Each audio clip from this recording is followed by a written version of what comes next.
Yo, what's up mga tropa peeps? Welcome back to my vlog at magandang araw po sa inyong lahat. Nako, eto medyo good news itong ating nasagap na balita na ito na itong si Bato de la Rosa ay talagang isusuko po sa ICC sa pamamagitan ng katulad ng pagkakasuko kay Digong Duterte doon po sa Interpol.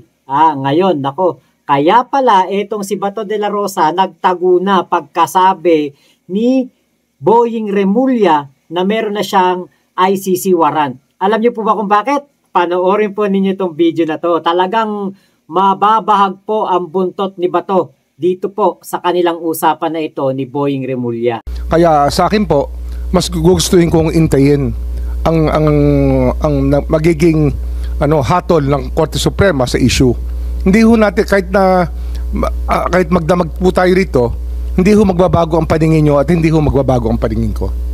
Andito rin yung Madam Chair, if yes, Senator Bato, please. I just would like to remind the Secretary of Justice that we are not here to determine kung sinong tama, kayo ang tama or kami ang tama. We are here para malaman yung katotohanan. Because somewhere along the way, alam namin may nagsisinungaling. Kaya gusto namin malaman kung anong tama. Hindi po kami nagsasabi na tama kami. Tama si Justice Ascuna, tama po kayo. Yung katotohanan lang po ang ating kinukuha dito. So Madam Chair, if I may, yung very clear man dito sa diffusion coming from ICC, sinabi dito, action to be taken, locate and arrest with a view to extradition. Assurances are given that extradition will be sought upon arrest of the person in conformity with national laws and or applicable bilateral and multilateral treaties.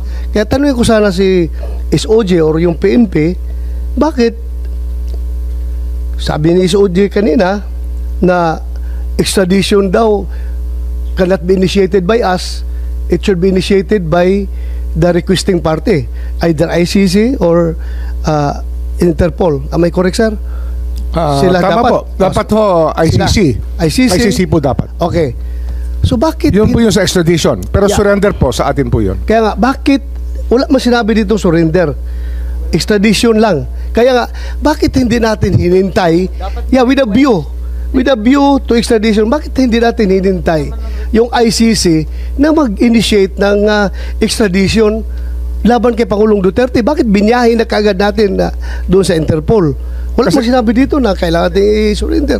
Ang extradition po na nasasabi po sa Section 17 ay merong pong treaty sa extradition, sa extraditing state. Kung ano ho, bawa, ang ICC tsaka ang Pilipinas, kung tayo po member ng ICC, kailangan po ng judicial proceedings. Hindi na po tayo miyembro ng ICC Kasi kung miyembro po tayo ng ICC, nakakatulong sana kay President Duterte na hindi po siya ililipad. Siya po yung mismo nag-atras ng ating membership Kaya nga Kasi yung po yung malinaw po na may treaty po na kinakailangan para ho magkaroon ng extradition. Wala pong treaty Kasi nga nag-withdraw na tayo sa ICC. Kasi di ba treaty yung dati, sapagkat ang Senado po nag-concur po sila sa treaty, but unilaterally it was withdrawn by the President. Kaya po pero sir, ito very clear man ito, sir. Ako hindi ako abogado, ikaw abogado ka pero ako I just don't want to be emotional about everything. Gusto ko lang talagang para malaman natin itong totoo dito. Ito very clear na hindi naman hinihingi ang surrender. Ang hinihingi lang nila is extradition with a view to extradition. Yung nga ho, sana extradition will fail, sir. Extradition will fail because wala ho kung ako tatanungin nyo ngayon, kasi nga wala nga tayong treaty. So kung will fail, bakit pa natin sinurinder si Pangulong Duterte? Yung extradition po nakalagay sa batas, state party po ang isa pong tinitingnan natin. Bansa po ang sinasabi sa Section 17. Kung yung mga koma nga, nanggagaling ito sa ICC, itong papel ito. Pero yung sa Section 17 nga, yung ating batas nga, sinasabi nga, dahil sa mga comma na yan, ay ang mahalaga, state party po ang mag-a-apply ng extradition. Wala ho tayong treaty sa state party o sa ICC kasi nga, inatras po ng President Duterte. Bakit pa natin sinurinder? Bakit pa natin kasi yun po yung sinasabi ng batas May surrender. May surrender. Opo. Ayun, that's what the law says. The law may be harsh, but it is the law. Ay, nako. Very clear man ito, sir. Extradition lang ang yun lang naman. Bakit tayo pinilit na i-surrender? Hindi man lang naghintay for a request. Ng ICC. Kung di ho tayo umatras sa ICC, kung di ho inatras ni President Duterte yung ating membership sa ICC, talagang extradition po lalabas so kung dyan. umatras na tayo sa ICC, bakit pa kailangan nawala ho yung treaty natin. Kailangan pa natin i-surrender. Nawala ho yung agreement natin, sir. Sir, kaya nga sir, bakit pa natin sinurrender? Kasi wala naman tayo. To start with, wala tayong room statute na yung po yung option. Dahil wala na tayong, hindi na tayo membro. Bakit pa natin sinurrender? Mr. Senator, Mr. Senator, yun po yung option na binibigay ng batas sa authorities, sa amin po. Sa amin pong departamento at sa ating pong executive department. Malinaw po yun. Ang surrender po ay isang option na pwedeng gawin. Pero hindi yun ang hiningi ng Interpol. Maliwanag yun, hindi po ba? Hindi kasi dahil nandyan sa binabasa natin, doon sa diffusion order with a view to extradition, di ba?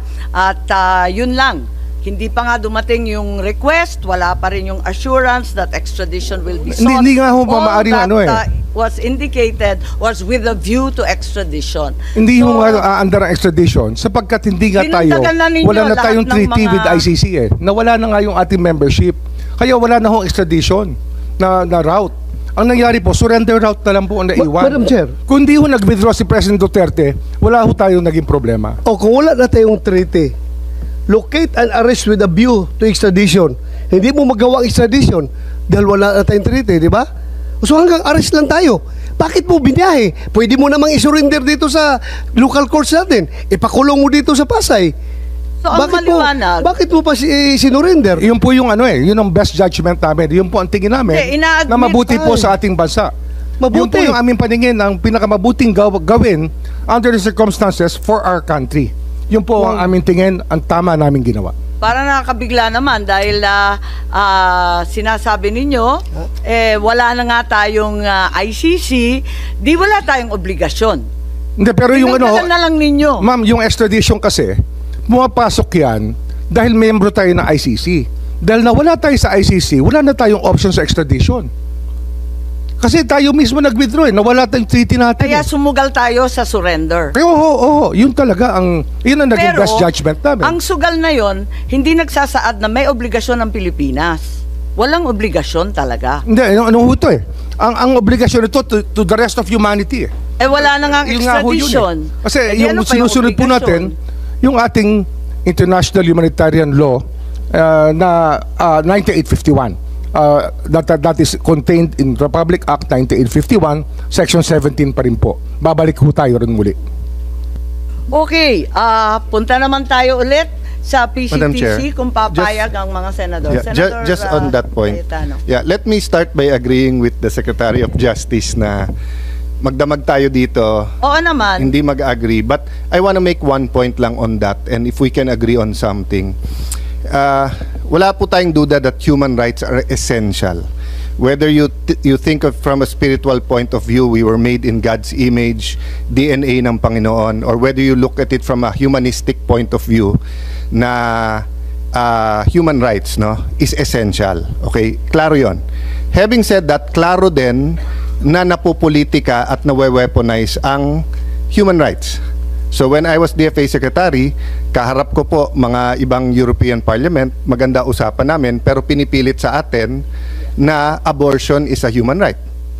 Iba po yun sa ating konstitusyon, na from conception, we believe it's a human right, yung life ng bata. So my point, Secretary, ang urgency kasi dito, nagsasalita kasi yung ICC na may mga isusunod sila. So what's important for me is if they issue a warrant, we guarantee, I'm not sure if we'll agree here, but we guarantee the Filipinos that warrants will be issued against them, that they can go to court. Na hindi pagdating ng warrant, dadating and surrender them there. Kasi nga, if they're there na, moot in academic na, not in the sense that they can still get accountability, as the good justice said, kung may abuse of process, may mananagot dito. Pero na-deny na yung liberty nila doon. Di ba may kasabihan tayo sa law school na, di bale ng, actually, I forgot who quoted it from who, but di bale ng 100 na guilty makalaya, wag lang yung isang inosente ay maparusahan. So, have we thought about that? So, if the ICC issues, will we wait for the Supreme Court to rule, or will we allow them to be sent, to put on a plane and sent them to Hague already? That was the option that we had to consider in the executive department. And we believe that we acted in our best judgment in surrendering him to the ICC. Yeah, I meant, Secretary, after. So now that there's a pending before the Supreme Court, kung biglang mag-issue for 5 more Filipinos, sino man sila, will we allow those Filipinos to, if they're detained here in the Philippines, then go to the Supreme Court, or will we put them on a plane and send them to Hague? Considering that the Supreme Court is now looking into this legal issue. Yun nga ho kasi nga kaya hindi ko lang kasi iniiwasan po namin sabihin yung sub judice. Kasi nga napakahalaga po ng maging judgment ng Supreme Court. Kasi alam ko po diyan, pag sa ganitong sitwasyon, case of first impression, baka sakali magbigay sila ng guidelines kung ano po ang dapat gawin ng executive department. Pero ito po, it is in our best judgment that this is the best thing to do. Kaya ginawa po namin. I'm talking about, Secretary, after President Duterte. I don't know if you can answer it by yourself or it's the cabinet as a whole, but I would honestly ask you to look at it. I mean, sincerely ask you to look at it, and kung pwede, kung mag-issue ulit yung ICC, allow them to go to court before we send them. So I'm talking about after Duterte. Kasi even in your statements naman before this, you have an option, di ba? So I'm just saying, safer option yung before Philippine courts kasi pag nandun na, wala nang rewind diba? So let's say you have 3 generals, ex-generals, etc. sent na there. Wala na silang remedy dito So yun lang naman point ko, yung after President Duterte. Before this, of course, if the Supreme Court decides on point, then may guidance na tayong lahat. But while it's pending, it might be safer, no? To allow the Filipinos to seek redress here. Mahirap pong mag-commit. Ayoko kong magsinungaling. Mahirap pong mag-commit. I understand. Pero please ang mahalaga lang po, sabi ko nga, kaya nga ayoko sana magsalita tungkol dito. Yung last hearing po, iniiwasan po namin na magsalita. Kasi napakahalaga po ng gagawin ng Supreme Court dito.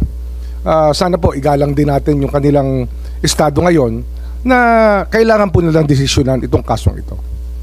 O di ba? Talagang palang magtatago niyan si Bato de la Rosa kasi nako, hindi po pala talaga gagana ang extradition at ang tangi lamang na solusyon ay ang pagsuko kay Digong doon po sa ICC. So kung ganun po ang nangyari kay Digong Duterte, yun din ang magiging proseso laban dito kay Bato de la Rosa. Kaya pala pagkasabi ni Sec Boying na meron ng ICC warrant si Bato, automatic yan.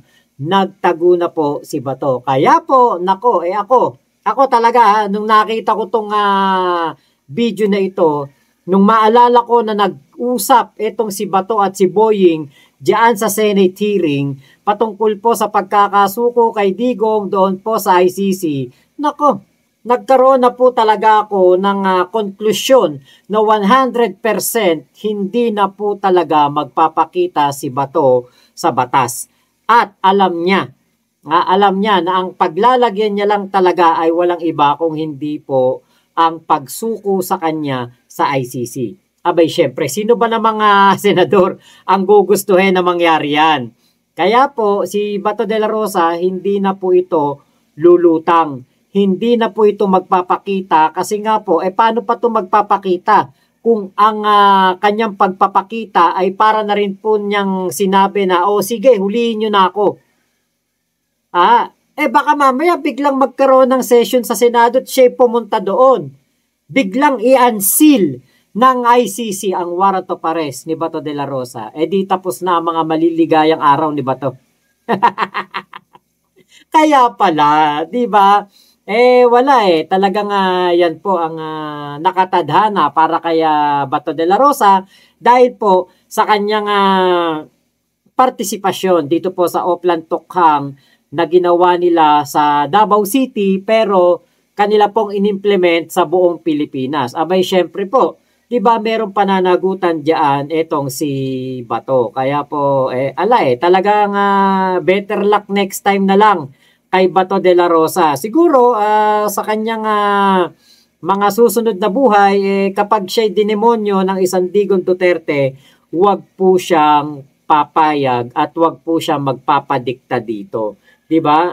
Yun po talaga ang kumbaga doon po talaga papunta at doon po talaga nararapat ang mga nagkasala po sa ating mga kababayan na hindi po nakatikim ng due process. Kaya po, dito sa napanood din natin dito na video na ito, atin din pong nalaman na ang talagang nagpahamak kay Digong ay ang pag-alis natin sa ICC. Nag-withdraw si Digong sa ICC pero hindi po siya nag-withdraw sa Interpol. So kapag hindi ka pala nag-withdraw sa Interpol, pwede pong utusan ng ICC ang Interpol. Pwede pong humingi ng tulong ang Interpol sa ating gobyerno.